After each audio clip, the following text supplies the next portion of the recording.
So guys, there have been a lot of reactions after Nnamdi Kanu was captured in a video in a heated argument with the judge. I'm going to take you just through some short reactions from Nigerians. Like this guy here said, Nigeria are supposed to Netflix. How them go detain person for 4 years, but terrorists will kill fellow Nigerians, they get rehabilitated and return to society. All this happening at a time when these terror guys are wrecking Nigeria and Nnamdi Kanu is about to be handed judgment. So guys, I'm just going to allow you to take a look at the moment in court and let me know your thoughts in the comment section below. Take a look. Show me! Show me! Which law says you can find me an unwritten law? Show me, you cannot show me.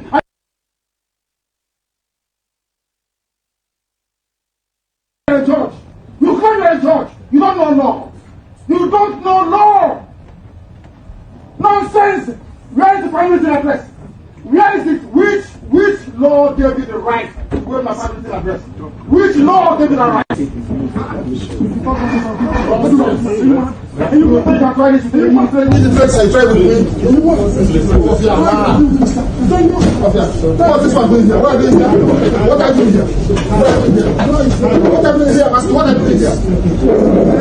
is the idiot attack me. This is the fool attacking me.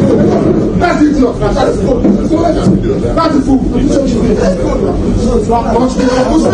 I'm going down talk. Don't talk to me. I'm warning you, don't talk to me. I'm warning you, don't talk to me. Don't talk to me. Don't talk to me. I said don't talk to me. Smart people. You don't know law. Show me where it says you can wear my right final address. Show me the law. Show me the law. Omotosho, show me the law. You don't know law. They are promoting you. You're writing rubbish. Show me the law. Unaddressed affidavit. You say you wait. Are you doing their job for them?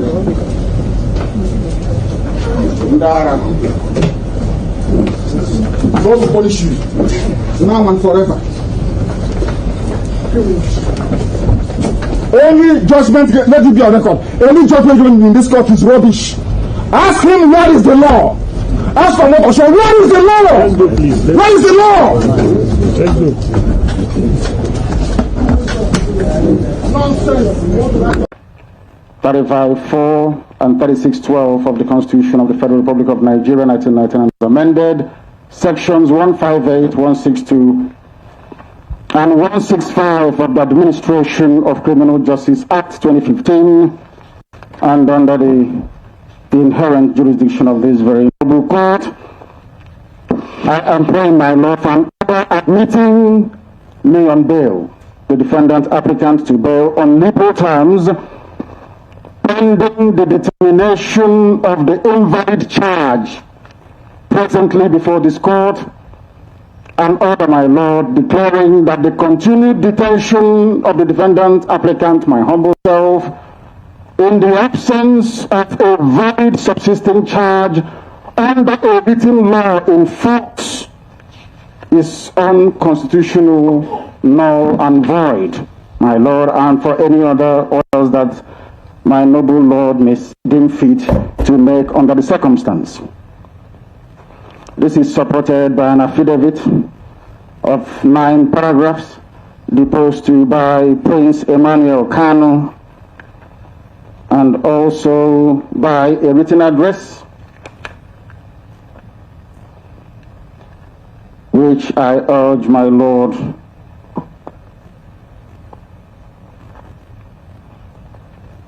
to accept its adoption. Honorable Lord. Yes. You moved 3 applications? I have, my Lord. Thank you. Thank you. The prosecuting counsel, can you rehear to those 3 applications? Please, Your Lordship. The prosecution filed reply to the first motion on the 14th of November 2025. We also filed a reply, a counter affidavit and a reply in respect of the first motion. For the second motion, we also filed a reply, all on the 14th of November 2025. For the third one, for the further application for bail, we did not file any counter affidavit. So for the first one, sir, I respectfully adopt the counter affidavit of the prosecution and the written address.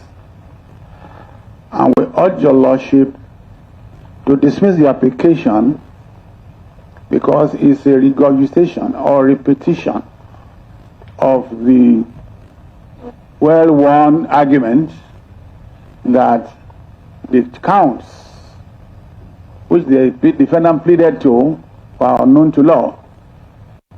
It is for your lordship to determine that in other ones. Well, the one asking for stay of proceedings, my lord, our argument is to the fact that the statute does not permit your lordship to grant any stay or proceedings or injunction. So we ask your lordship to dismiss it. And for the second, we also filed a written address dated 14/11. We adopt it with all respect, and we urge your lordship to dismiss the application as lacking in merit. For the last application, asking for the defendant to be admitted to bail on the same ground that, the counts to which he pleaded not guilty were unknown to law. Again, is a repetition of the old argument.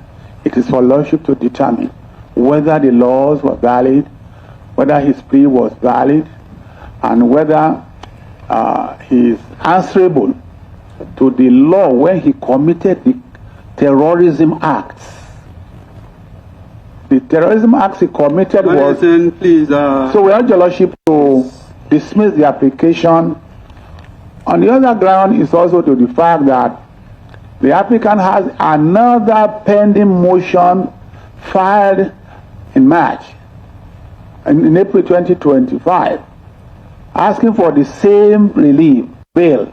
So the latter application with respect, is an abuse. In any event, none of them merits.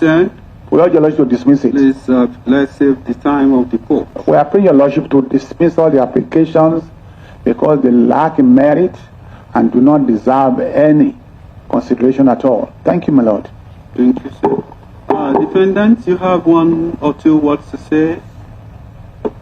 Most certainly, my lord, and I'm most grateful. My point is a very simple one, my lord. Very, very simple.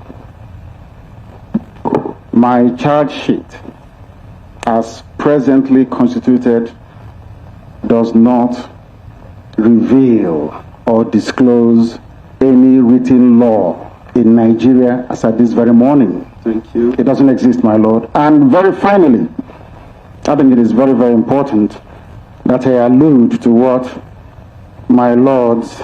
Please, defendants, at this point, you won't go and make references. I just ask you to reply on point of law. It is, my lord.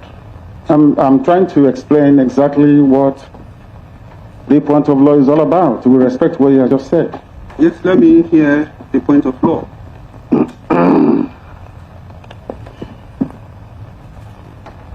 My lord, I cite Eze v. I'm coming. Consultants, you may guide him properly.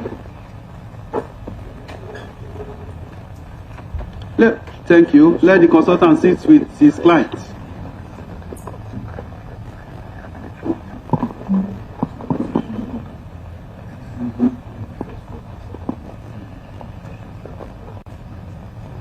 Or do we have all the consultants? Do they want to sit with their clients? Okay, let me see. Are you here? Mandela, you're here. Opara is okay. Where are the others? Ejofo, where are the others?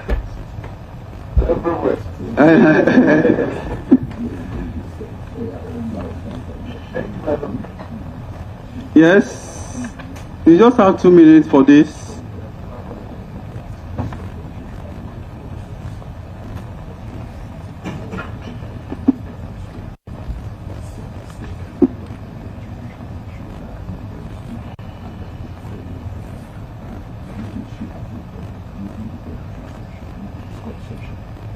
Yes.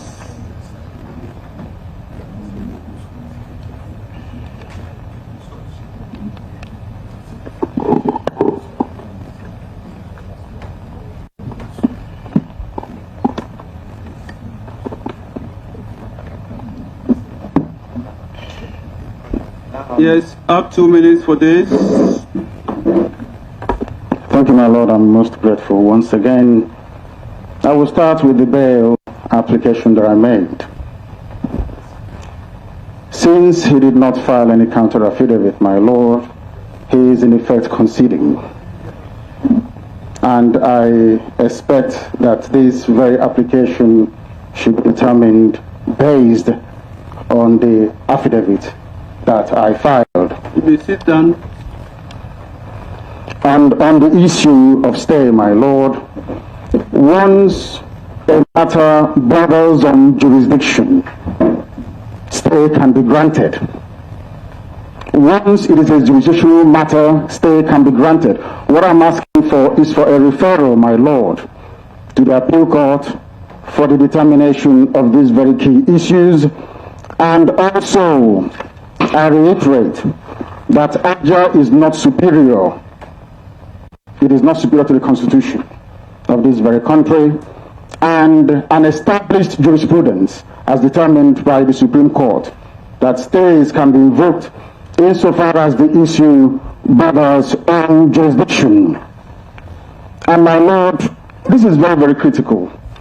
Not minding anything we may have said before, or I may have said, the fact of the matter is that the very count 7 laid under Criminal Code Act Cap C45, my Lord, is not Nigerian law. It doesn't exist. It just doesn't exist. Why should I be in detention over charges that don't even exist, my Lord? It doesn't. You are exceeding the 2 minutes. Okay. Can you summarize? Yes, please.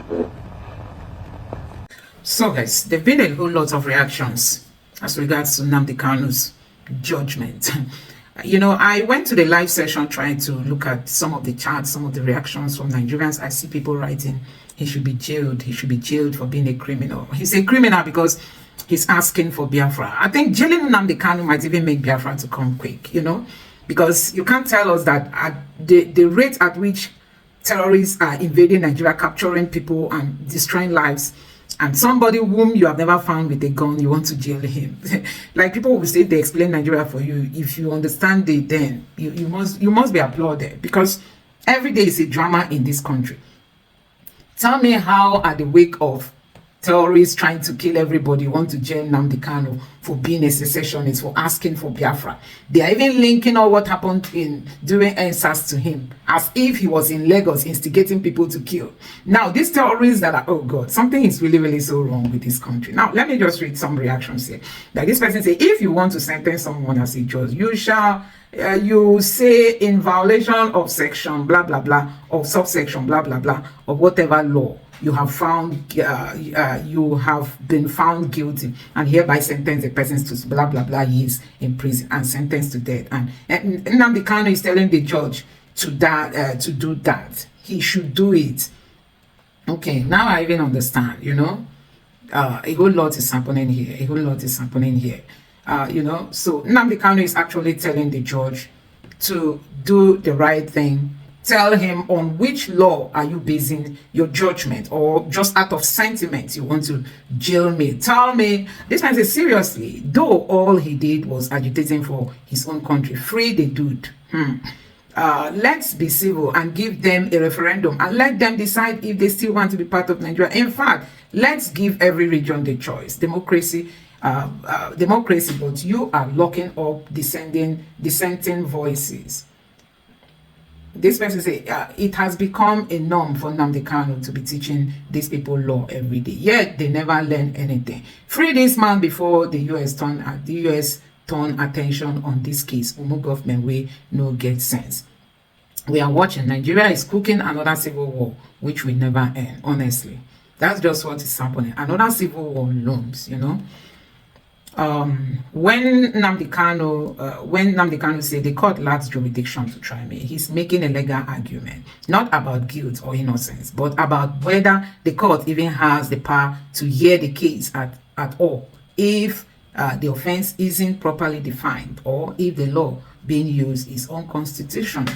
So everybody knows that what Nnamdi Kanu is saying is true, but we live in a country where everything has been turned upside down. Nnamdi Kanu is mentally unstable. His followers are following a madman who thinks he knows more than everyone else. Pride comes before a fall. And this person here said, the world is watching, Nigeria is on trial, and not Nnamdi Kanu. Just listen to the trembling voice of the judge and ask yourself if there is any atom of conviction in him. Listen to Nnamdi Kanu. My contention is very simple. The court lacks jurisdiction to try me. That is what he's saying. The court lacks the jurisdiction to try me. The frustration of the man facing judgment is like the dead throes of a dying fight, resignation, anger, and helplessness. Writing together in the final desperate moment before surrender. But as the good book says, you reap what you sow. So the what you sow, there are two possible tragedies in life. You get what you deserve, or you do not get what you deserve. Kanu telling the judge you don't know the law is blatant disrespect of the court. No matter your position, the court decides legal authority, not the defendant. Yes, I know that is wrong, but the frustration can push somebody to the wall. As long as Nnamdi Kanu is in court, every Igbo man is on trial in this court. And this person say the Mumu boy is going to Kirikiri and he's still making all this noise. You don't know the law. Has Justice Omotosho come back from on your mandate we stand parade? Nigeria judges are a bunch of political clowns and should be seen as that by any right-thinking Nigerian. So what's Tinubu going to benefit? He must place the Fulanis to keep Nnamdi Kanu in jail while they ravage Nigeria, right? Anyway, let's see how all this is going to play out. Please don't forget to subscribe and turn on the notification. Thank you.